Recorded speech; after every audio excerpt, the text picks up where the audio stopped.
Hola y bienvenidas a todas a este nuevo capítulo del podcast FAC Lineal. No dudéis en prepararos un té o un café bien calentito, a poder ser de cultivo sostenible o cualquier otra de las opciones de bebida que dio Alex en el episodio anterior, y relájense para disfrutar. Por mi parte, nada, decir que estoy muy contento de tener aquí a mi compañera bióloga Ana y Hola. a una tremenda invitada desde el otro lado del Atlántico, que es Edith Medina, emprendedora, innovadora, diseñadora, científica. ¿Qué tal, Edith? Mejor que te presentes tú. Y gracias, Pedro, Ana, por la invitación, por el espacio, y a todas y todos y todes que nos están escuchando, pues un gusto estar aquí. Y bueno, es muy complejo, siempre digo esto, que en este momento de mi vida me es complejo ya como enunciarme desde un solo lugar. Ayer me preguntaban que por qué era importante no definirme, y yo decía que no se trata de la definición, sino se trata más bien de no etiquetar en un solo lugar y desde ese solo lugar no permitir todas estas posibilidades. Creo que pensar la diversidad también va desde nosotros y desde cómo nos enunciamos, ¿no? Entonces, me gusta mucho decir que soy artista biológica, ¿no? Investigadora, docente, experimentadora, y también soy en muchos sentidos naturalista, o sea, soy una gran observadora y una curiosa. O sea, esto es algo muy importante en mi vida. Desde que tengo uso de razón, soy curiosa y creo que la curiosidad construye muchísimas cosas. Y en mi caso ha construido bastantes, como de ir a un lugar a otro. Y justo ayer reflexionaba esto de definirse y me ha parecido que ya vamos a ir platicando y ustedes y quienes nos escuchan lo van a ir sabiendo, pero esta cuestión como de no definirme desde un solo lugar me ha posibilitado trabajar con muchas herramientas desde campos diversos, ¿no? Desde la biología, la ciencia, la biotecnología, la política, la historia, los materiales tradicionales, hasta ahora que también estoy muy involucrada con proyectos de nuevas economías y estoy entrando ya al campo de, pues, de lo que son todas estas gamas tan abiertas y variantes de economías. Pero bueno, aquí ¿Qué estoy muy son contenta. nuevas economías? ¿Qué son nuevas economías? Todas estas diversidades económicas que hay, pues evidentemente en este ecosistema, no solo en América Latina, sino evidentemente también en otras regiones del mundo, que tiene que ver incluso desde la economía ambiental hasta la economía social, la economía colaborativa, y cómo desde esferas, no necesariamente desde la idea de la gran escalabilidad, sino esferas pequeñas, están generándose transformaciones y cambios. Algo que he aprendido, estoy estudiando una diplomatura en nuevas economías, para mí es como vital siempre estarme cultivando, trabajando, estudiando, ¿no? Y algo que he aprendido mucho son dos cosas. Una, que hay que visibilizar más los proyectos que funcionan en las escalas, digamos, locales y regionales, y cómo estos pequeños proyectos pueden dar y detonar muchas cosas y herramientas y medios a otros proyectos de mayor escala. Pero creo que es bien importante visibilizar y gestionar. Nos va a tocar a las generaciones, a ustedes y a mí, porque somos de generaciones distintas, ustedes son más jóvenes, nos va a tocar mucho la gestión de la realidad que tenemos. O sea, la huella antropogénica que tenemos en muchos sentidos, pues es algo que tenemos que gestionar más allá de las ganas de hacer las cosas o de las utopías que podemos plantear, nos va a tocar hacer mucho trabajo de gestión. Y creo que es importante pues irnos preparando para ese trabajo de gestión que no es un trabajo sencillo. ¿Te consideras una persona pionera, por ejemplo, en este punto de gestión, de dar más fuerza o más voz a estas pequeñas como economías, secciones así? ¿Tú misma te consideras quizá un poco pionera en eso, en México o en la zona donde tú te mueves? Es muy bonita esta pregunta, Ana, porque es una pregunta que me he estado yo misma haciendo de los últimos meses, porque creo que cuando yo fundo este estudio que se llamaba Biology Studio, de biología, diseño y naturaleza, sin tener plena conciencia, y creo que desde mucho antes, yo también venía posibilitando otras formas de hacer economía. Es decir, es muy interesante porque yo vivo enteramente de mi práctica creativa y de mi práctica creativa relacionada con la ciencia y el diseño, y llevo más o menos 15 o 20 años viviendo de esto. Esto no es sencillo para quienes se dedican a las prácticas creativas, sea diseño, arte, ¿no? O incluso vivir solo de lo que estás haciendo, no es sencillo. Y en algún punto de la realidad, de mi realidad y de mi contexto, sin venir de una familia favorecida que tuviera, que fuera millonaria, ¿no? Como a veces en México, por ejemplo, y en América Latina, se dice mucho que te dedicas al arte porque tienes una familia que te beneficia económicamente, ¿no? Y sin embargo, yo siempre enuncio, y me gusta decirlo, que yo no vengo de una familia que me mantenga para dedicarme al arte, ¿no? Que siempre ha sido un ejercicio y no me había dado cuenta hasta ahora que estoy trabajando en un proyecto justo para habilitar procesos para otros creativos y otras creativas en nuevas economías, en formas diversas de ver tu propio trabajo como un espacio, evidentemente, para vivir de ello, ¿no? Y que no sea adherido a la forma del capital que aprendimos, sino pensar ese capital desde otro lugar, pensar la forma en que incluso nos relacionamos con el trabajo desde otro lugar.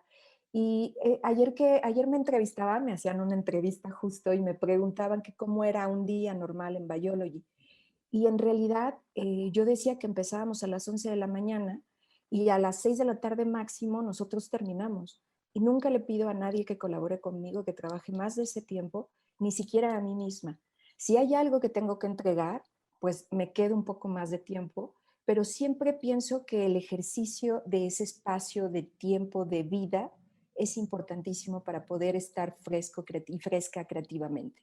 Entonces, me he dado cuenta, no sé si soy pionera, eso quizá lo veremos con el tiempo, ¿no? Pero ahora sí que creo que he podido generar espacios de trabajo, no solo para mí, sino para quienes colaboran conmigo. Yo tengo algo muy claro también, y es que quien sea que colabore conmigo tiene que tener un cuidado en esa relación laboral, un buen trato y un buen pago.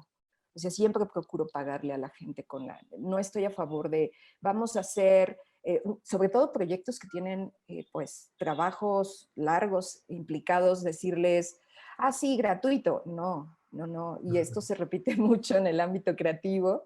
Tampoco a mis amigos, por ser amigos, no siempre les pregunto, y esto lo hago desde hace muchísimos años, desde que era muy jovencita, y me ha funcionado, y creo que en ese tono ahora me toca a mí, ya no tan jovencita, pero todavía muy joven, poner bases para poder desarrollar nuevos procesos y formas y abrir puertas. También de eso se trata, de que quienes estamos en ciertos momentos de la vida, abramos puertas para quienes vienen y sin miedo. Me interesa como estos puntos que acabas de decir porque obviamente este podcast enfoca mucho la circularidad y la sostenibilidad, pero tenemos que enfocar que todo esto viene marcado por una agenda y que enfoca un ámbito social como el trabajo bien pagado, un trabajo que sea decente, que te dé el tiempo también para ti, que, que también te valoren, entre otras cosas, pero has enfocado como puntos muy importantes que pues se tratan. Lo que me tenía un punto muy curioso aquí es, ¿tú consideras que este es quizá el motivo principal, el hecho de crear nuevos puestos de trabajo, nuevas iniciativas, en sí nuevos trabajos, podríamos decir, que son innovadores? ¿Crees que es el motivo o cuando tú decidiste crear Biology Studio? ¿Crees que es este el motivo por el cual tú decidiste crearlo? Yo creo que responde a muchos motivos, pero los tengo ahora claros. Quizá cuando fundé Biology yo tenía más la intención de poder pensar la realidad desde un lugar inter y transdisciplinario. Es decir, se conjuntan elementos complejos como es el conocimiento, la construcción del conocimiento, que se vincula obviamente a lo que aprendemos como validación del conocimiento, como pues, obviamente si tienes un título de maestría o doctorado, pues esto se supone que garantiza ciertas cosas, pero al menos desde América Latina no las garantiza, ¿no? Entonces, el tener un título de maestría o doctorado no te garantiza un acceso a una buena vida. Y cuando digo una buena vida no me refiero solo que ganes dinero, sino que tengas espacio para vivir, para descansar y para tener una serie de condiciones básicas, ¿no? Entonces, creo que respondía mucho a mi necesidad también cuando yo cursé la universidad, pues yo era el bicho raro de mi licenciatura porque yo tenía muchos intereses, no solo yo estudié relaciones internacionales, ¿no? Y me especialicé en historia contemporánea, pero yo tenía preguntas que venían o que implicaban a la ciencia, a las prácticas creativas, a la cuestión histórica, muchas cosas que se cruzaban y siempre vi cómo esto era una imposibilidad. Mis profesores sí, que de verdad, o sea, me anulaban las preguntas, me decían que eso no tenía que ver y entonces esto para mí fue la primera, digamos, detonante que me hizo vincularme a las relaciones transdisciplinarias entre historia, biología, diseño, práctica creativa, arte, ¿no? Yo hoy no solo enuncio arte, sino me gusta mucho decir práctica creativa, porque cuando decimos arte también hay una categoría como de, el arte es, y los artistas tienen casi como exclusividad sobre la creatividad. Y por supuesto que no. Eso no es así, la creatividad la tenemos todos y todas, ¿no? Entonces, me parece como es el primer punto. El segundo punto es que yo veía que las personas que se dedicaban a cuestiones del diseño, arquitectura no desde el lugar de ser arquitecto haciendo edificios, sino que querían tomar otro camino, les era complicado, vincularse interdisciplinariamente con otras áreas y por otro lado no estaban viviendo per se de lo que hacía. Entonces, a mí siempre me ha parecido importante que hay que vivir de lo que uno quiere hacer, porque es muy fuerte a veces no vivir de esto. Me ha tocado también, trabajé en cosas que no tenían nada que ver con mi vocación. Y creo que fueron estos detonantes y el detonante también de pensar en la realidad desde una manera diversa. Siempre me gusta, yo creo que la naturaleza lo que más nos enseña es la diversidad y la circularidad. En la naturaleza no es que haya etiquetas fijas, se mueve, la realidad se está transformando, pero esa realidad es aprovechada. Y creo que aprovechada y también a veces es temible y es muy fuerte, pero al final hay una inteligencia que no reconocemos, que podemos visibilizar, pero no la reconocemos. Y creo que Biology surge de estas tres necesidades que cada vez se han ido haciendo mucho más permeables, mucho más visibles. Incluso he ido yo entendiéndolas desde diferentes lugares. Y ahora pues también me invitan a proyectos en donde yo hablo de otras formas de organización económica y otras formas de trabajar. Esto es algo importante. Yo no tengo un equipo fijo y para mí es importante no tenerlo. Así hemos trabajado desde antes del confinamiento y la pandemia, porque me preguntan mucho que si todos los días viene el equipo aquí, les digo, no, el equipo está a distancia. Y el equipo desde antes está a distancia, porque no necesito a mi equipo aquí todos los días haciendo, o sea, sentados aquí conmigo platicando, no. Y siempre he dejado que sean muy autónomos en sus proyectos porque también tienen proyectos. Y me gusta mucho eso, que trabajemos en colaboración con lo que saben hacer, con lo que quieren hacer con nosotros y entonces en ese ejercicio podemos establecer una relación laboral. Y me ha funcionado mucho más. Las 2 veces que hemos intentado tener un equipo fijo, que solo trabajan para nosotros, pues no han sido buenas las experiencias y decidimos que nos funcionaba más así. Entonces también cambiamos esos paradigmas como de la noción de que tengo que tener un equipo fijo, ¿no? Y que ese equipo tiene que estar aquí trabajando 4 o 5 días a la semana. Solo nos reunimos cuando necesitamos tomar decisiones, cuando hay sesiones de fotos, cuando estamos haciendo nuevos proyectos, cuando yo tengo una crisis, porque también las tengo, ¿no? Crisis de sentirme abrumada por hacer un programa de divulgación educativo y entonces me reúno con el equipo y ese equipo de verdad es como alguien muy cercano, son mis amigos también, muchos de ellos. Fueron mis alumnos y ahora son mis amigos y son parte del equipo. Sí, la mayoría así llegaron. O sea, tomaron talleres conmigo y el camino nos ha vinculado con proyectos y ahora pues son parte del equipo y son un equipo, ¿no? Bueno, Pedro, tú tomaste un taller, ¿no? En este De punto. Biology, claro. De hecho, yo a Edith la conozco por este taller de biomateriales, de momento, ¿no? Porque esto es como tomé ese taller y tomaré otros. Sí, de hecho, el taller que tomó Pedro es con Bertín López y Bertín Sí, trabaja mucho con Biopcycling.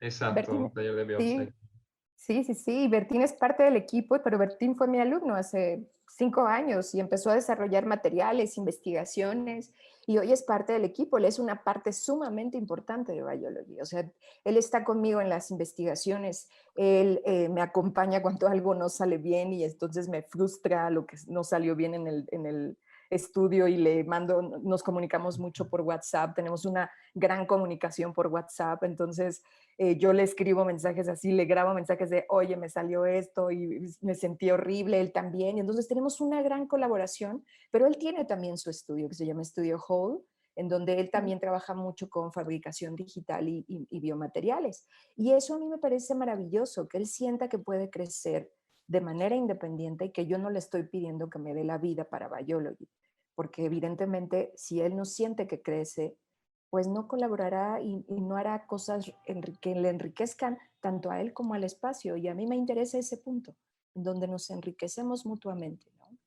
Yo ayer justo en una, bueno, en un evento de diseño distribuido y ciudades circulares, uno de los proyectos que salió me llamó mucho la atención y es algo que ya venía pensando porque no habló en absoluto de medio ambiente. Su proyecto era sobre justicia circular, hablaba, ¿no? Y era como, pues estamos hablando de que la economía circular es regenerativa y no solo regenera valor medioambiental o incluso económico, sino también social. Entonces su proyecto iba más bien de reinserción social y esta chica habló de que la economía circular en realidad tiene todo que ver con las relaciones interpersonales, con nuestras relaciones humanas, con nuestras relaciones, pues eso, Con el cómo nos entorno. organizamos, cómo trabajamos también. Y entonces me está llamando mucho la atención lo que estás diciendo, me está recordando a eso también, la verdad. Es muy guay. Sí, de hecho, es que justo lo que pasa mucho en el conocimiento humano es que tendemos a, nos gustan las respuestas únicas, ¿no? ¿Qué es lo que va a salvar al mundo? Ah, esto es lo que va a salvar al mundo, pero en realidad eso no es lo que va a salvar al mundo, no hay una respuesta única. Lo que sí nos hemos dado cuenta es que aprendimos a relacionarnos, aprendimos la economía desde un lugar muy específico, la política también, y como la hemos aprendido durante tanto tiempo, evidentemente no tenemos este aprendizaje y referentes de cómo relacionarnos desde otro lugar. Yo ahora, por ejemplo, estoy investigando mucho sobre economía social, porque la economía social tiene que ver mucho con cómo se autoorganizan las comunidades, desde comunidades urbanas hasta comunidades rurales, hasta comunidades originarias, ¿no? Pienso mucho en las comunidades, sobre todo en Norte, Centro y Sudamérica, cómo se organizaban antes del descubrimiento de América. La mayoría tenían organizaciones sociales en donde se tomaban las decisiones de manera colectiva. Y tenían, cuando llega el descubrimiento de América, El mal llamado descubrimiento. mal descubrimiento, sí, o cuando llega Colón, ¿no? Es muy interesante porque hay muchos documentos que lo que enuncian es que les sorprendían la forma en que se autorregulaban, se administraban y podían tener comunidades en las que había mucho más equidad. Eso no era tan visible en Mesoamérica, sí, en Sudamérica y del Amazonas no se sabe mucho porque no quedó mucho, ¿no? Entonces no hay muchos registros sobre esto. Y esto es muy interesante porque eso nos habla de referentes. También el asunto es que no tenemos referentes. Cuando hablamos, solo hablamos como de proyectos aislados y los proyectos aislados no son referentes porque no los vemos. Entonces, una cosa importante también es visibilizar estos otros proyectos que sin hablar de medio ambiente implican a una serie de elementos que son importantes desde lo económico, lo político, lo social y que se van implicando. Siempre digo que es una serie de cadenas. Yo cuando hablo de materiales, de repente mis alumnas yo creo que dicen, bueno, no los repites tanto, Edith, ¿no? Que les digo que un material no es solo el material, sino la serie de cadenas y relaciones que establece ese material. Lo más importante no es el material per se, ese es solo el resultado. Lo más importante de un material es toda la cadena que yo tuve que desarrollar para tener un material. Porque lo más fácil para cambiar en un entorno económico, sobre todo el capitalista, son los materiales. Eso es lo que se ha cambiado durante toda la historia y lo podemos corroborar en el paso justo de la historia. Es como una memoria importante y lo que no se cambia es lo de fondo, las relaciones, los procesos, ¿no? Cómo nos establecemos en equidades, en justicia. Y justo ayer que tenía mi clase de nuevas economías, hablábamos de esto, de reaprender a trabajar en red, en colaborativo, en tomar decisiones no unilaterales, sino que sabemos que implican a todas, todos y todes, ¿no? En pensar la diversidad, pero no desde ese solo concepto que a veces ya hasta pierde fuerza, sino ese concepto que implica que somos distintos y que lo diferente, eso también implica que reconozcamos que hay otras realidades, que no es solo ese concepto. Y esto se aplica para la biología, para el diseño, para el contexto ecológico, para la empresa, para lo político. Y por eso a mí me gusta hacer yo soy, de verdad tengo muy claro que las incidencias político-económicas y socioculturales son importantes para hablar de entornos biológicos y para hablar de materiales y para hablar de biología y para hablar de ecología y de nuevas economías. No podemos quitar lo uno de lo otro, porque entonces nuestras visiones serán lo que ha pasado. Vemos un camino, tomamos una decisión y no consideramos todo lo que había alrededor. Esta Es bonita idea el de... modelo lineal. Exacto. El Exacto, modelo iba a decir lineal tal cual, eso. ¿no? La Es linealidad del estudio, ¿no? Y de la Claro. formación que Mm. existe.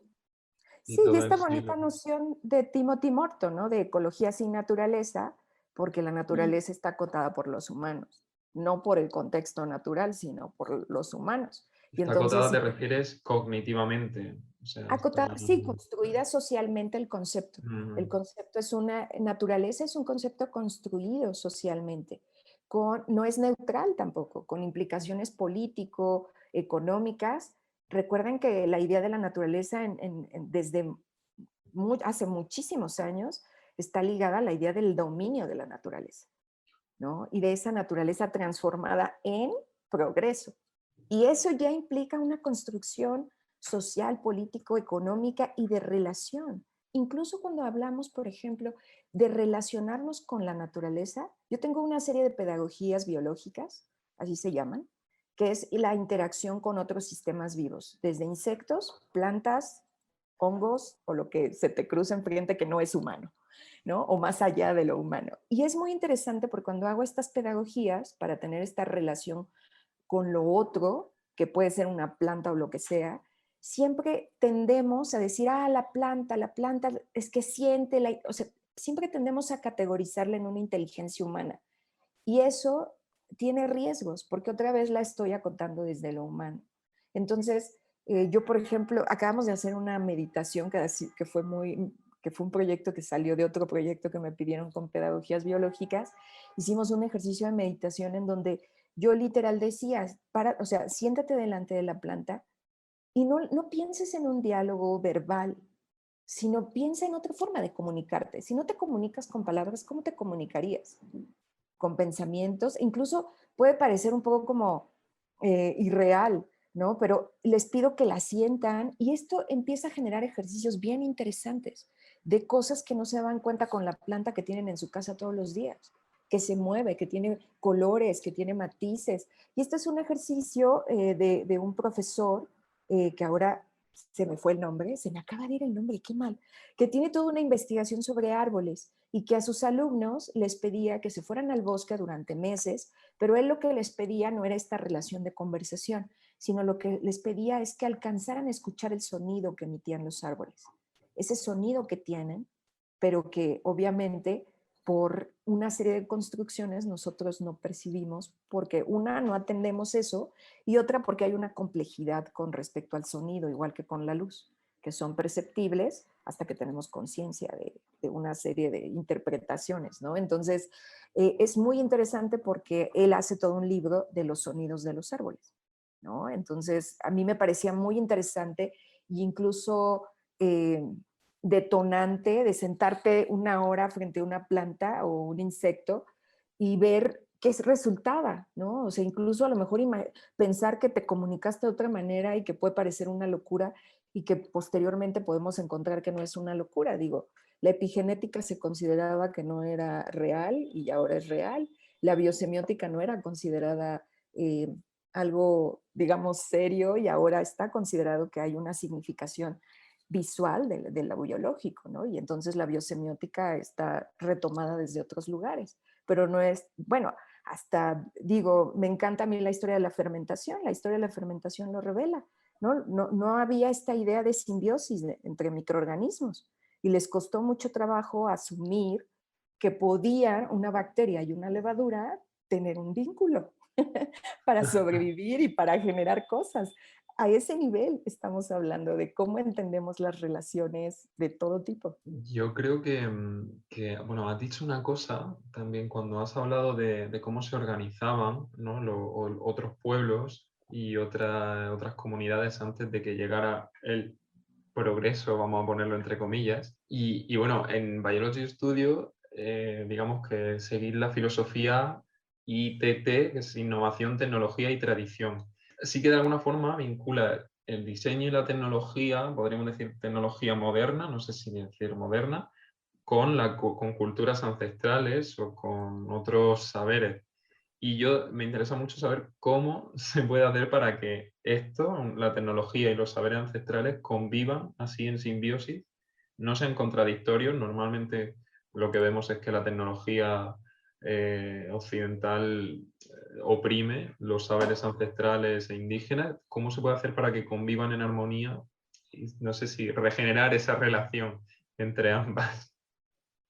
Es una gran pregunta porque en realidad nosotros decidimos tener ITT, esta filosofía, ¿no? Porque justo cuando empecé yo a investigar sobre cuestiones de nuevos materiales y nuevos procesos, me di cuenta que había una referencialidad muy importante a las tecnologías ancestrales y a la ciencia local y a la ciencia ancestral, pero que no había una validación porque las veíamos como asuntos menores, como si desarrollar un proceso tecnológico de construcción con un elemento que tienes en el contexto natural o en el contexto de tu comunidad no fuera a desarrollar una tecnología.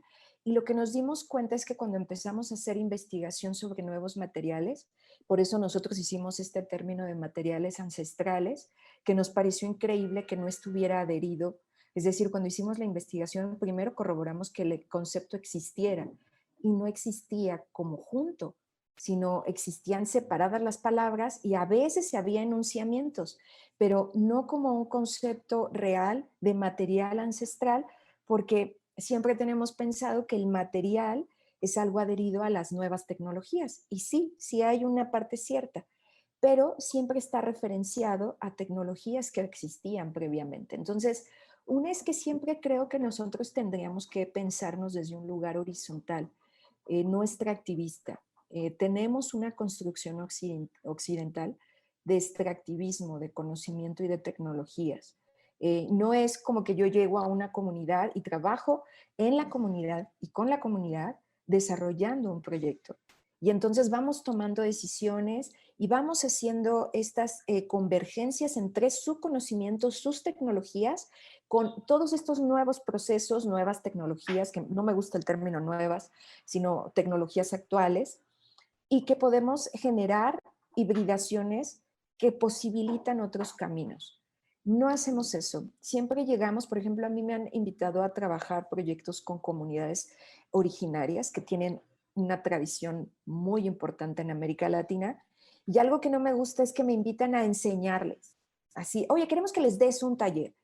Y entonces, o sea, la propuesta ya queremos que vengas y les digas cómo hacerlo, a mí ya me resulta problemática, ¿no? Entonces, yo siempre cambio las cosas y les digo, no, a ver, vamos a tener una visita con la comunidad, vamos a platicar con ellos y con ellas, vamos a ver qué es lo que les hace, o sea, qué es lo que ellos realmente y ellas necesitan.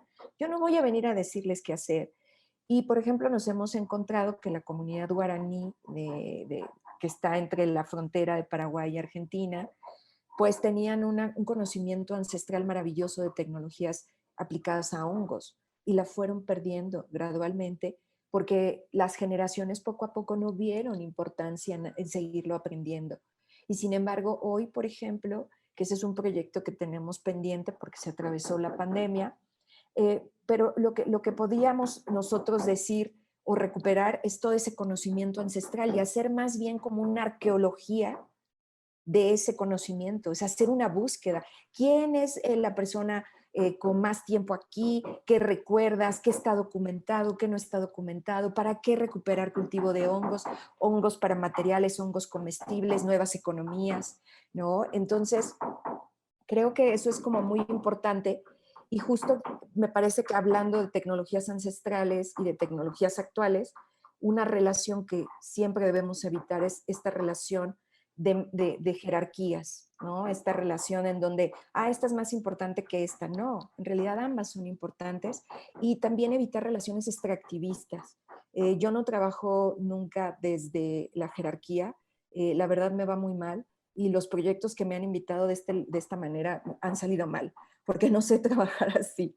Entonces, no veo a las comunidades así, porque yo misma vengo de una historia familiar de artesanos y de comunidades originarias. Entonces, no podría llegar a otro lugar y no asumir la historia que yo también vivo, ¿no? Desde pequeña. Sí, hay una palabra que creo que tú usas un poco, que he leído un poco en este punto, que es, por ejemplo, nueva cultura material, que la incorporas mucho en tu discurso. Aquí me ha venido como en la cabeza de nueva cultura como educativa o de aprendizaje. No vas a enseñar, vas a aprender y aportar. Es justo agencia, no gerencia.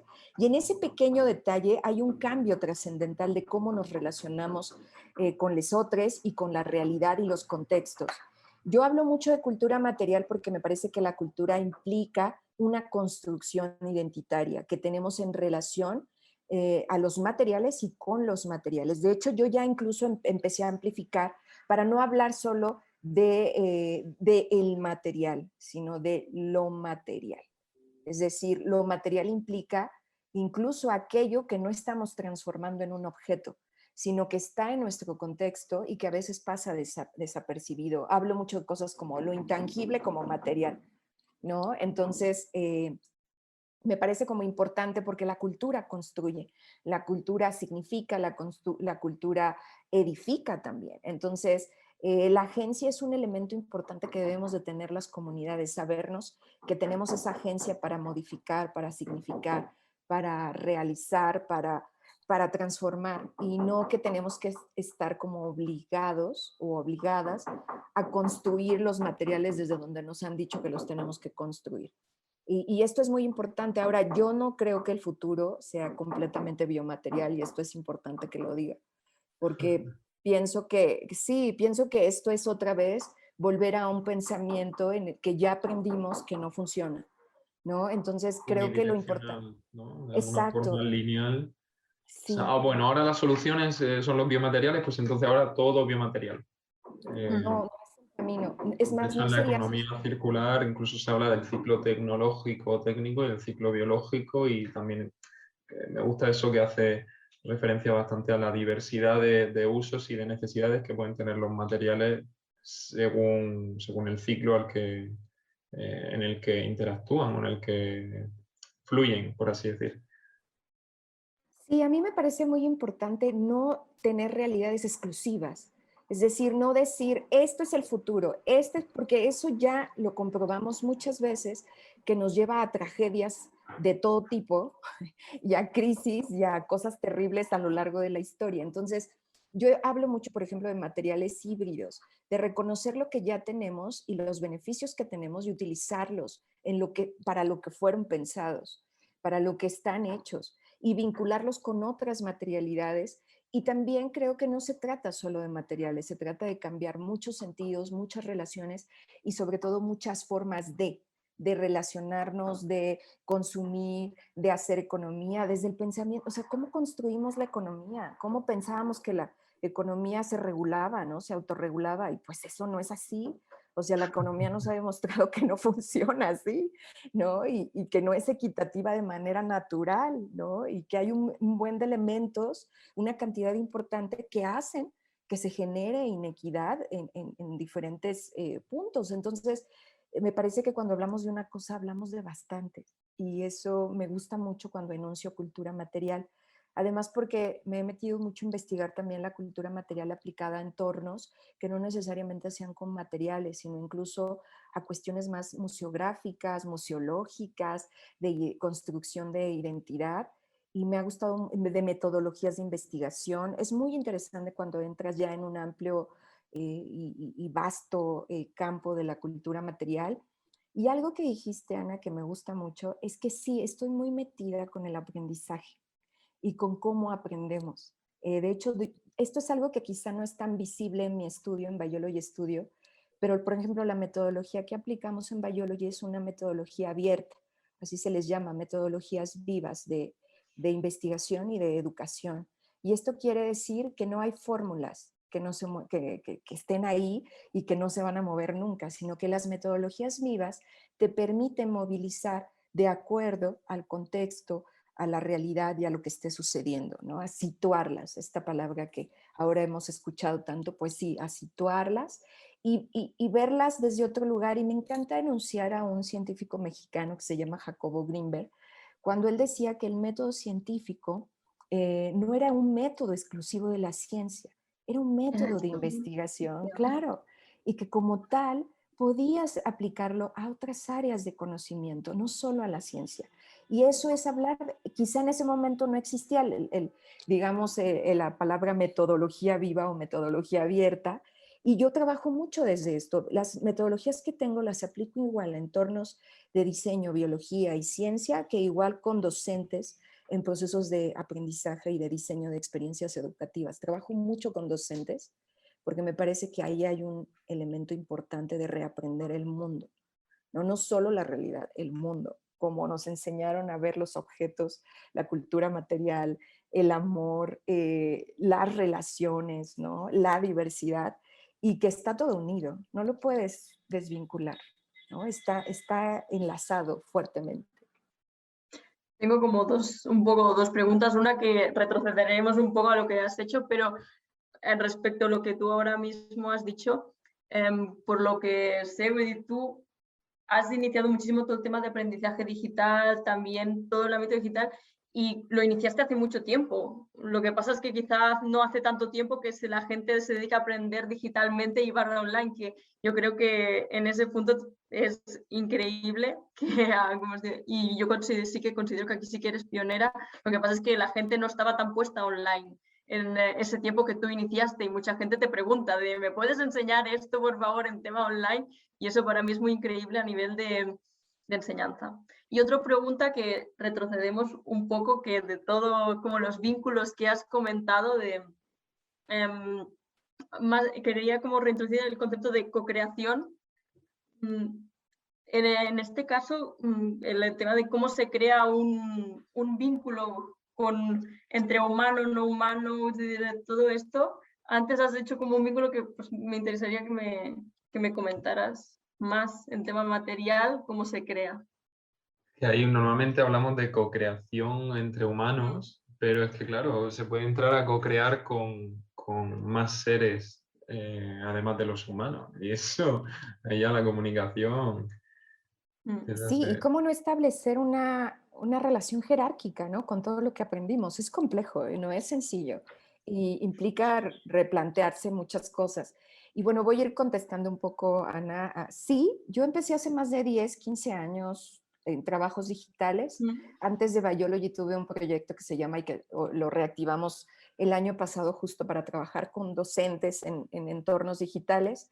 Es Regiones en Expansión, y Regiones en Expansión surge más o menos creo que en el 2005 o algo así, ya ni siquiera lo tengo tan claro, la verdad, hace muchísimos años. Bueno, es una forma de hacer llegar la educación a mucho más, es decir, como que todo el mundo tenga oportunidad a aprender. Eso me también, parece sí, y impresionante. teníamos muy claro que queríamos que también fuera en un sentido inter y transdisciplinario, porque trabajábamos con arte, ciencia y tecnología y aprendizaje digital, ¿no? Y pues bueno, fue toda una experiencia interesante. Tuvimos un aula virtual que no funcionó porque nos adelantamos a muchas cosas. Nos adelantamos a hablar de poesía digital, de humanidades digitales.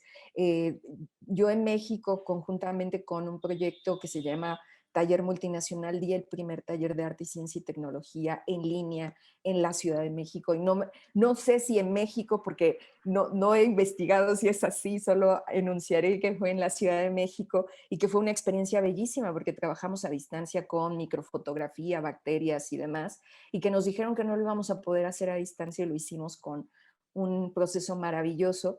Y yo me gané hace muchos años una beca de investigación sobre educación digital y esa beca, ese manual que yo hice, ahora lo aplicamos cuando empezó la contingencia y a mí me sorprendía que tenía 10 años por lo menos.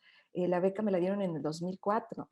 Entonces, yo estaba muy sorprendida del espacio y la distancia, ¿no? De esta investigación y ha sido muy interesante, pero yo creo que está relacionado con el trabajo que hago mucho hoy.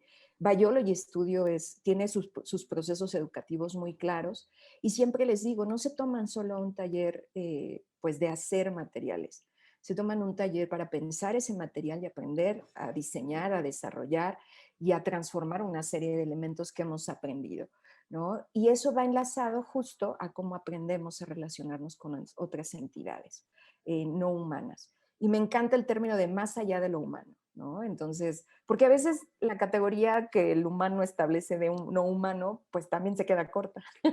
Entonces, pues me gusta mucho esa idea de más allá de lo humano. Algo que he estado leyendo con un autor que es español que me encanta, que se llama Ignacy Prat, que él escribe mucho él también es internacionalista y tiene como mucha relación con la historia y demás, trabaja mucho para el Centro de Cultura Contemporánea de Barcelona, en este apartado del CCCB Lab, que tiene unos textos increíbles, a los cuales yo llego y he conocido de verdad a gente con la que hoy tengo relación en el CCCB Lab a través de los textos, y me gusta mucho algo en lo que él profundiza, y es que cuando establecemos relaciones con más allá de lo humano, tengamos el cuidado de no pensar esta relación desde el entorno del humano. Es decir, de poder tener una comunicación como la tenemos en el contexto humano y abrir esa posibilidad a la diferencia. Y incluso, yo esto lo digo, a la extrañeza. Es decir, a sentirnos extraños frente a algo que no conocemos, que no sabemos por dónde, que incluso nos puede parecer un poco absurdo y decir, ay, pero ¿cómo me voy a sentar enfrente de una planta y a ver cómo me comunico? Bueno, ¿por qué no? O sea, ¿por qué no? ¿Por qué no comenzar a ser conscientes de que la comunicación no es la misma y que eso no quiere decir que no nos podamos comunicar? Y siempre hay estos textos, no sé si ustedes los han visto mucho en revistas de ciencia, en notas de artículos de diferentes periódicos que dicen la inteligencia de las plantas, ¿no? O las plantas sienten como los humanos. ¿Por qué tendrían que sentir como los humanos? Las plantas Nos son gusta plantas. comparar, nos gusta poner estas frases, decir, los humanos estamos ahí, antropocentrismo en todo, nos De sentimos todo. orgullosos. Yo Y creo que yo ahí hay una barrera de empatía, ¿no? Que parece que necesitamos... Es más fácil generar empatía si crees que la planta o el otro ser siente igual que tú o piensa igual que tú, ¿no? Porque casi que es más fácil ponerte en sus carnes, por así decir. sí, y pienso que a veces ni siquiera es consciente esta noción, a veces es algo que ya tenemos tan aprendido e interiorizado que no abrimos posibilidades a otra cosa. Yo siempre cuento esto porque es una experiencia que me pasó en el estudio. En el estudio, la gente que está en el edificio, es un edificio antiguo, bastante antiguo, entonces evidentemente pues hay pisos de madera, techos altos y vigas viejas, en donde pues los del edificio, los que habitan en el edificio, que es un edificio habitacional, y yo aquí tengo el estudio y nunca he tenido problemas con mis maravillosos vecinos porque saben a qué me dedico, y tenemos hormigas y ellos las ven como una plaga, ¿no? Y yo no las veo como una plaga, yo las veo como cohabitamos el espacio. ¿Por qué las voy a matar si ellas estaban antes de que yo llegara? Ahora, hay un asunto complejo. Se comen plantas, se suben a la mesa si yo dejo algo, pero hemos aprendido a colaborar y a comunicarnos. He aprendido, por ejemplo, cosas muy básicas, a comunicarme con movimientos, o sea, yo emito sonidos o vibraciones para que ellas sepan que en esas zonas no deben estar. No se suben a las mesas de trabajo, respetan los fermentos, nunca tengo hormigas en los fermentos y eso que los fermentos son dulces, nunca se suben a los cultivos de hongos, jamás lo hacen. Y hay lugares a donde yo les permito que estén en masa, o sea, que sean bastante. De hecho, se nos descompuso la plomería y entonces creen que son las hormigas, porque yo les permito subirse en esa zona y cuando empezaron a quitar la pintura me dijeron, Edith, esto es por las hormigas, las tienes que matar. Y les dije, no las voy a matar. O sea, perdón, pero las voy a regular, quizá nos vamos a gestionar, pero no las voy a matar. ¿No? Wow, Y, tremendo proceso. Un sí, equilibrio. sí, y Oh, tenemos una comunicación muy linda. Lo que poca gente sabe en este edificio y en el centro histórico es, yo estoy en el centro histórico y como tal es una ciudad de las más pobladas y hay muchos lugares de comida y entonces hay una gran cantidad de cucarachas. Y a mí me preguntan con todo lo que cultivamos y hacemos en el estudio que si no tengo cucarachas. Y les digo, por supuesto que no, porque yo tengo a unas depredadoras naturales de las cucarachas. Son las hormigas.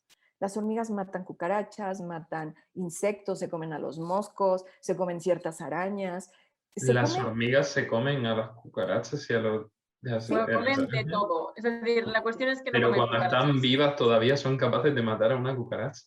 Sí, sí, la cucaracha está medio, no sabe, lo hemos visto. La cucaracha está medio atontada y todavía no se levanta bien o viene. De hecho, las cucarachas no se meten donde hay muchas hormigas, porque saben que las hormigas llegan por mucho. Y entonces, pues es mucho más fácil perecer ante tantas y que son muy organizadas. Entonces, no tengo esos problemas, no tengo arañas, no tengo, digo, acaba de aparecer una araña compleja en el estudio que estamos viendo cómo la vamos porque no sé a dónde se fue, es una araña violinista. Esto es muy extraño, Mm. sí, en el estudio no hay arañas y esto fue muy raro y entonces justo el departamento de arriba de donde está el estudio se mudaron y creemos que fue de ahí que salieron, porque no tenemos arañas. Y ahora estoy esperando que ellas hagan su trabajo y yo también voy a colaborar. No quiero usar insecticidas. Todo el mundo me dice que uso insecticidas para las arañas, pero lo que no sabe la gente es que cuando fumigas, no solo matas a lo que quieres matar, fumigas todo y matas y cambias el equilibrio. Y entonces hay un equilibrio en el estudio y ese equilibrio yo no lo quiero matar. Y entonces, claro, estoy preocupada porque tengo una violinista en casa, ¿no? O bueno, en el estudio, y no sé cómo lo voy a hacer. Digo, la verdad es que me cuesta trabajo estas cosas, pero no se comen las plantas del estudio, son respetuosas, pero hemos podido comunicarnos de maneras extrañas. La Ciudad de México es sísmica. Las arañas también, las arañas, perdón, no, las hormigas te indican cuando hay sismos, de la manera en que desaparecen. Cuando hay sismos, cuando va a temblar, y esto es, ya lo he ido documentando, desaparecen de las zonas en donde usualmente están porque comienzan a sentir las vibraciones mucho antes que nosotros. Entonces, desaparecen. Y cuando desaparecen las hormigas en el estudio, me preocupo. Algo va a suceder porque algo está mal. Y entonces tenemos una comunicación que es un poco complicado cuando lo explico esto entre personas, porque pues me dicen, "Ah, estás un poco loca con esas hormigas", y con el administrador del edificio y quienes están como muy al pendiente del estudio, pues también ellos sienten que debería de matarlas, pero no las voy a matar. Entonces, estas comunicaciones que parecen inviables, que casi que parecen una cosa de broma, ay, pues no tendrá otra cosa que hacer. No, en realidad son comunicaciones interespecie que puedes cohabitar en un lugar y llegar a acuerdos que son más allá del acuerdo como lo conocemos los humanos.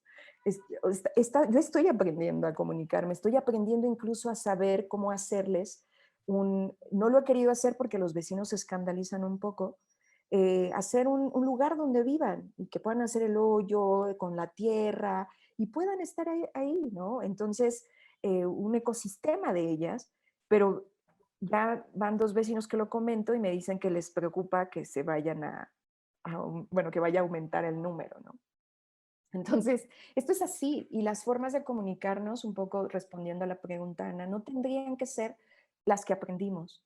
Es decir, tendríamos también que ser muy conscientes de que podemos desarrollar otras formas de comunicarnos. Y un poco el ejercicio que hago con estas pedagogías biológicas es abrir espacios de colaboración desde otros esquemas que quizá ni siquiera los sabemos enunciar todavía y que quizá también nos van a causar incomodidad y rareza. Y de eso se trata también. Se trata de no validar a esas otras entidades vivas o sistemas biológicos o sistemas vivos con sus características y sus formas de enunciarse y de comunicarse, lo cual no es sencillo porque tenemos el esquema antropocéntrico muy interiorizado. Increíble, me dice en este punto, y realmente te admiro más que nada por el hecho de iniciar algo que es nuevo, que la gente cuando ve algo nuevo muchas veces se asusta, la comunidad no sigue tan rápido. En este punto ha sido como para mí decirte que realmente admiro este punto y chapo para ti, que para mí es impresionante. Pero quería como esta pregunta, como yo creo que también Pedro quizá te la tiene también un poco y yo también la tengo un poco. Tu perspectiva dentro de unos años, por ejemplo, a nivel personal tuyo y a nivel a Biology Studio en este caso, ¿cómo la ves? ¿Te ves con Biology Studio que ha crecido, que se ha, yo qué sé, ha aparecido en nuevos lugares? ¿O tú quizá no te ves en eso, sino que lo cedes a otra persona? ¿Cómo te ves en este punto? Bueno, yo tengo como 3 niveles de verme, ¿no? Como en el paso del tiempo. Por ejemplo, si me preguntas hace 10 años, yo te puedo decir que Biology Studio y que Biology Studio va a seguir y que yo todavía sigo al frente y yo en realidad lo que quiero que se convierta Biology Studio es en un centro de investigación, ¿no? Que realmente es lo que hacemos muchísimo, que tiene áreas y salidas. Una es la divulgación, porque hacemos mucho divulgación. Otra es toda la cuestión educativa y de aprendizaje, y otra es todo el desarrollo, pero que sobre todo los dos elementos importantes para que suceda el desarrollo, sea de materiales o de procesos, es la investigación y lo educativo. Y yo me veo más como un espacio ya que incluso contamos con un espacio documental, con un espacio en donde pueden venir a investigar, que es algo que yo hago mucho. Yo siempre lo digo y no lo digo ni porque sea un bonito contexto y digan, ah, qué interesante. No, yo me la paso leyendo. Yo, atrás de la computadora hay por lo menos unos 30, 40 libros que estoy revisando en ciertos cronogramas. Tengo la fortuna de tener una pareja que es editor, entonces me acerca a muchos libros que a veces no están comercialmente ya, digamos, públicos, y tengo esa posibilidad de poder revisar libros de inteligencia artificial, de los experimentos que hacían con monos en la década de los 70 y que ya no hay casi libros. Y de ahí, claro, se detonan muchas cosas, pero para mí esto es importante, detonar estos En esto, procesos. Pedro y yo queremos tener un pase VIP para esto de estos libros. Yo Sí, creo que nos total, total. interesa, Yo ¿eh? lo estaba pensando, Sí. digo, ¿qué será que Aquí no nos tiene que haber presta un alguno? tráfico de libros. Esto es algo importante, Ana. Esto es algo que estamos viendo, de hecho lo queremos hacer. Queremos hacer que haya acceso a nuestra biblioteca, queremos que haya acceso a todo lo que hemos ido, por eso lo veo como un centro de investigación. Y hacia más largo plazo, hacia 20 años, yo me veo un poco dejando, digamos, la dirección a alguien más de Biology Studio, yo estando siempre, porque es algo que me encanta investigar, me encanta estudiar, pero realmente ya vinculada a otros procesos. Yo tengo el proceso que se queda en mi cabeza siempre es que yo quiero ser exploradora, irme a viajar y hacer documentales, ser un poco etnógrafa, ¿no? De materiales y de realidades. Y bueno, ese será como un segundo periodo, pero Biology yo lo veo siempre creciendo con ciertas diversidades, ¿no? Ya no solo implicándonos en centro de investigación, sino teniendo también salidas. Tenemos dos continentes con los que queremos, bueno, más bien dos regiones con las que queremos trabajar, es Asia y África. Nos interesa mucho. África es un país con ejemplos impresionantes de organización social, al igual que en otras regiones, pero África es de verdad una cuestión importante. Y nos interesa también la perspectiva de Asia, de ciertos elementos de cultura tradicional, que encontramos muchas relaciones con América Latina. Entonces, Biology sigue, Biology es como un aliento maravilloso que tengo que me impulsa a cosas, pero como soy inquieta, no me veo 30 años siendo la directora de Biology, ¿no? Y además es sano que alguien más venga con un empuje distinto que nos haga crecer y que le dé ese espacio y que yo también pueda desapegarme un poco, ver desde afuera y tener otras implicaciones. Y yo desde el lugar, hay un asunto interesante, yo no hago diferenciación entre mi vida personal y mi vida profesional porque están muy implicadas. Yo de verdad, o sea, me la paso en el estudio, ahora vivo en el estudio, Entonces es una interrelación muy fuerte. Leo cuando mis espacios de descanso, leo, o sea, sigo investigando, pero no lo tomo como un trabajo, lo tomo como algo que libera mi cabeza. Soy muy curiosa, si viajo hasta que sea de placer, estoy buscando detonantes, un poco es cansado para quienes son mis compañeros o Me siento muy compañeras, identificado. porque es como de, ay, encontré una región en no sé dónde vamos, ¿no? Me tomo pocas vacaciones porque tengo mucho trabajo afortunadamente, pero procuro tener tiempo para mi vida y para todo. Ahora viajo al sureste mexicano y encontré una zona donde hay manglares y por supuesto que tengo que ir y tengo que ver y tengo que estar ahí y encontrar una serie de cosas. Encontré una zona de artesanos que tienen estructuras de sostenibilidad tanto en el comercio, en lo económico como en la producción. Y entonces es un viaje que tengo que hacer, ya lo estoy organizando a posteriori. Y esto lo hago todo el tiempo. Entonces realmente mi vida es mucho también de lo que sucede dentro de mi trabajo, ¿no? En eso soy muy genuina, ¿no? Lo hago con mucha pasión, no he perdido la pasión, me sigue emocionando dar conferencias, me sigue poniendo nerviosa dar clases, me sigue poniendo nerviosa hacer entrevistas, aunque no se note, Como ¿no? la de este podcast. Sí, como la de este Lo podcast me llevas pone nerviosa. estupendamente, yo lo llevo peor. Que Sí. Pedro te lo diga. Sí, sí. Me pone nerviosa porque es como muchas cosas y porque me cuesta también la síntesis, porque son tantas cosas que tengo en la cabeza que a veces la síntesis de concretar es también complejo, pero de manera personal me veo haciendo lo que sé hacer y me veo escribiendo mucho. Esa es, digamos, la segunda parte de mi trayectoria, escribir y que cuando yo me vaya de este planeta haya muchas de las cosas que investigué y que se puedan compartir con otras, otros y otras, ¿no? Entonces, y que se puedan replicar y que se puedan ser abiertas. Siempre le digo a mi familia que el día que yo falte, que tengan siempre la, como la tranquilidad de compartir lo que hice. Y tengo amigos y demás que ya les he dicho que tienen que hacer, tienen que entrar a mi archivo, hacer una revisión, hacer libros. Yo hablo mucho de esto, no tengo problemas con la muerte y hablo muchísimo. Crecí en una familia en la que hablamos mucho de morir, entonces es algo que no manejo mal, pues entonces siempre les digo esto, oye, cuando yo no esté, tú eres el encargado de los libros, tú eres el encargado de contar esto, tú haces esto, tú recuperas tal cosa, no dejes que mi familia lo archive, ¿no? Haz algo con ello. Y esto lo hago mucho porque me parece que compartir es algo importante, ¿no? El conocimiento o se comparte o se pierde. Y si no se comparte es muy, me parece muy limitante. Pues brutal, Edith. Em, yo, a ver, ya después de esta charla, no sé dónde lo vamos a encontrar, pero seguro que alguno hay. Y es que toda transición, decimos siempre en el podcast, conlleva cambios.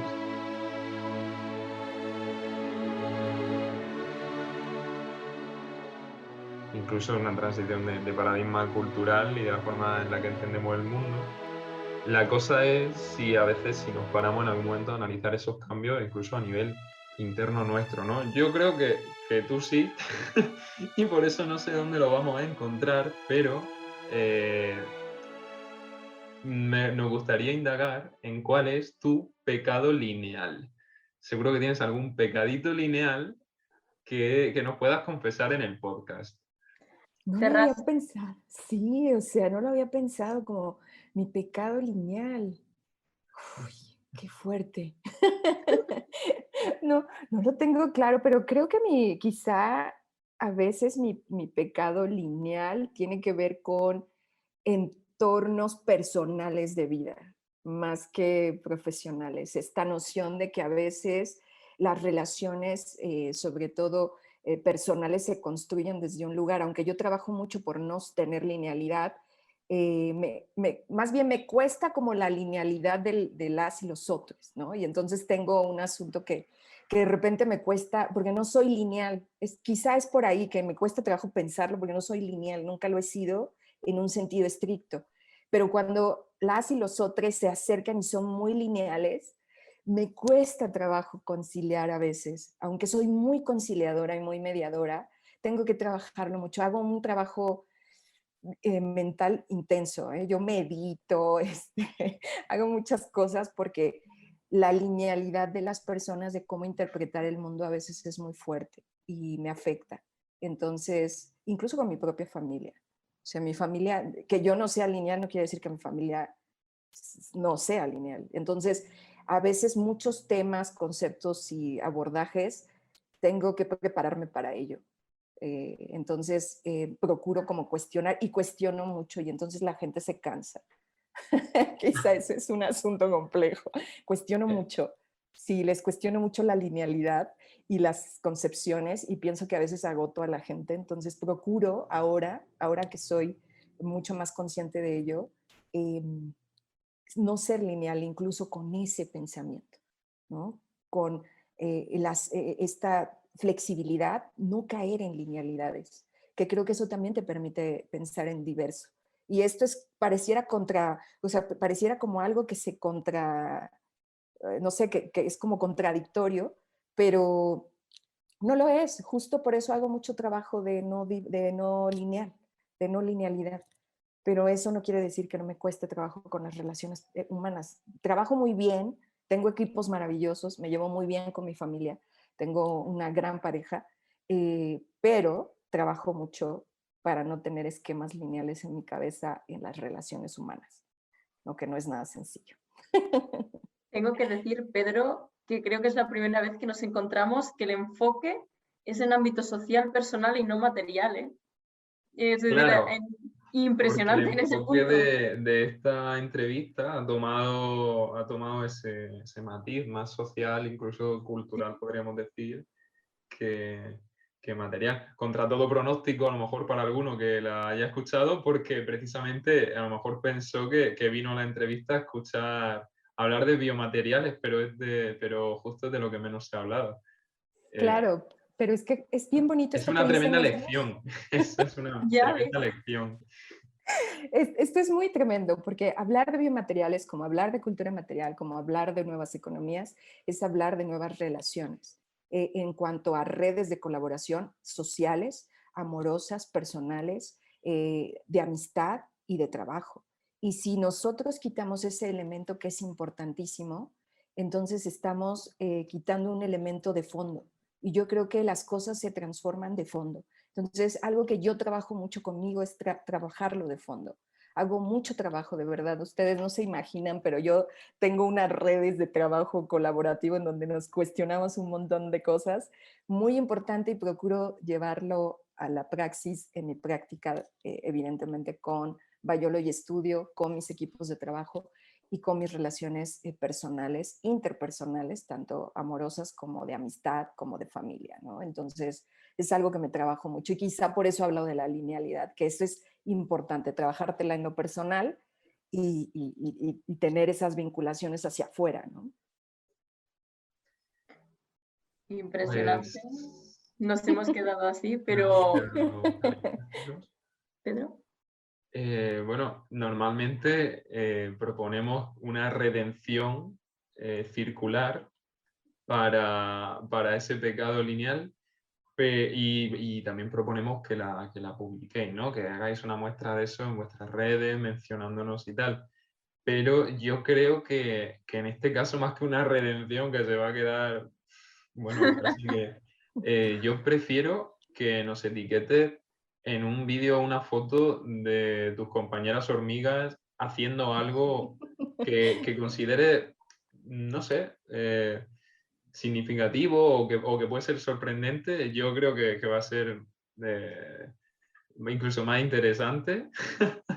un equilibrio en tu vida, como el de vinculación, hormigas, laboral, tu Sí, sí. zona, Claro, es que las una hormigas, muestra de equilibrio entre tu entorno y tú, que yo creo que es lo que nos has dado una enseñanza en todo esto, ¿no? sí, bueno, las hormigas me enseñan también a colaborar y a ser tolerante y flexible, pero sobre todo a no tener esta noción impositiva, lineal, de tener el primer impulso de matarlas o el primer impulso de no considerarlas. Y creo que eso es lo que nos pasa mucho en la vida. ¿no? En muchos sentidos, ¿no? Entonces, procuro que todo sea como muy en sintonía desde la vida personal hasta la vida laboral y me siento muy en paz con ello. Si no fuera así, creo que yo tendría, yo soy alguien que tiene ansiedad, esto es muy, tengo ansiedad y además desde niña tengo problemas de enfoque para focalizar, pero he tenido grandes personas en mi vida que me acompañan y que me han hecho pensar en esos ejercicios que de construcción social y relacional hacen que a veces esto sea algo que no se puede, con lo que no se puede convivir. Yo vivo muy bien con mi ansiedad y vivo muy bien con mi problema de atención de que tengo desde niña, porque me enseñaron a trabajar con él, a vivir con ellos y a verlos desde otra óptica. Y entonces no me siento como de, ay, tengo problemas de aprendizaje. Bueno, sí los tengo, ¿no? Pero me dieron estrategias para poder focalizar. Por eso leo mucho. Leo por la mañana, leo por la noche para concentrar las ideas. Eso me ayuda. Y con la ansiedad trabajo mucho por eso con otras relaciones y haciendo yoga y meditación, porque me ayuda a quietar la cabeza, que como ustedes ya se dieron cuenta, siempre está en actividad. Así que ha sido un gusto. Supongo que ya estamos cerrando, no lo sé. Sí, bueno, porque hay que cerrar en algún momento, la verdad es que... Sí, Tenemos no, que hacer como también frase final. sí, Pero yo fíjate si ¿verdad? somos poco lineales, que los podcasts suelen durar 40 minutos y este estoy seguro que ha sobrepasado la hora, pero creo que bueno, que ha surgido así hoy y está bien, está muy bien. Bueno, Nos es ha encantado. interesante que sí, que no estamos hablando de biomateriales, pero sí al mismo tiempo, ¿no? Sí, Y que estamos hablando de economía y que estamos hablando de muchas cosas. Y que yo me he sentido muy cómoda porque hablo de mucho, he hecho como estas relaciones muy abiertas y muy claras y me pareció estupendo. Gracias por invitarme, gracias por el no, espacio aquí por y venir. gracias por esta gran pregunta del final de la linealidad, porque me hace preguntarme muchísimas cosas y lo he disfrutado mucho, de verdad. He disfrutado mucho conversar con ustedes. Pues nosotros también, estoy seguro que Ana también, ¿no? Se le ve la cara. Totalmente. Y bueno, para poner fin al podcast, hasta aquí llegamos. También decir que nos sigan que seguimos en nuestras redes sociales, Instagram, Twitter, LinkedIn. Por supuesto, escuchándonos en Spotify, Fac Lineal. Y hasta el Bueno, próximo ya, episodio. seguid también a Biology Studio, Sí, a exacto. Elvira, a sus hormigas que pronto aparecerán en Pack Lineal. Bueno, sus quizá el posesivo es, bueno, a las acompañantes hormigas. Y estamos encantados, Edith, de que hayas estado hoy con nosotros y podamos tenerte otro día más, quizás sí hablar más de biomateriales o diseño, lo que sea, pero... O quizás no, o quizás de otra cosa. O quizás otras, que también nos va bien. Pues gracias por la invitación y un gusto estar aquí y espero que quienes nos hayan escuchado o nos escuchen, pues sea también enriquecedor lo que platicamos aquí. Gracias.